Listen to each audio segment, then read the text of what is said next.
we do pre-interviews, right? We ask you a lot of questions. Yes. And we record these with your permission. And one of the things we recorded was your version of what happened the day Dominic died. You say, I went to work and then returned home at 8:30 a.m. and noticed Dom was pale and had blue dots all over him. And I said,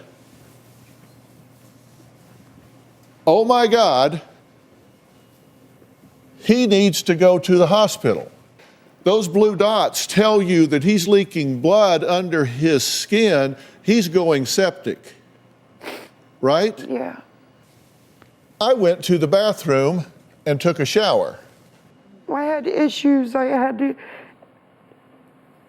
patient isolation. I had to get the maid clothes off, and I I understand. don't want to bring those germs home. Okay, you understand. I understand that you were saying that this was not hygienic for you because you had been in a compromised situation. Yeah. And this is my point.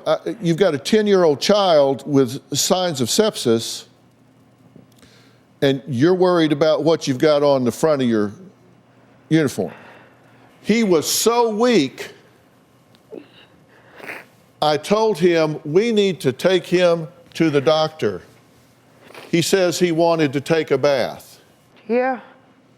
He's on hydrocodone, and he's 10. He's not a nurse, but you are. He could not walk. He's now non-ambulatory. So Joe helped me get him in the bathtub. I noticed his right heel was black. Okay, you notice that again as a nurse. The heel is the furthest distance from his heart, correct? That's the same heel. I told the doctor he was complaining of pain, and the doctor wouldn't even touch it. Where's the first place it's going to show up if his circulation is failing? His limbs. You notice the rash. His body is now covered in blue and purple dots.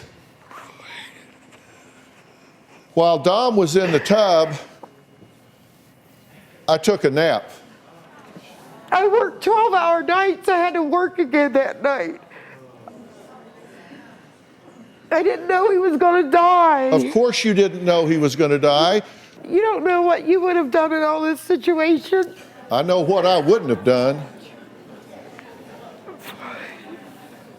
So then Joe gets him out and puts him in a chair in our bedroom in a big towel. And Joe was trying to get him dressed because he cannot dress himself, right? He can't dress himself because he's lost motor control. Dom says, let me just rest here for a minute. So Joe goes and gets him a cup of coffee. I come back. He's now gasping for breath. Agonal breaths. He's now into the death rattle. You've had a nap. Joe's had some coffee. And your son is dying. You start CPR and won't stop until they show you he's flatlined. And then it hits you. He's gone.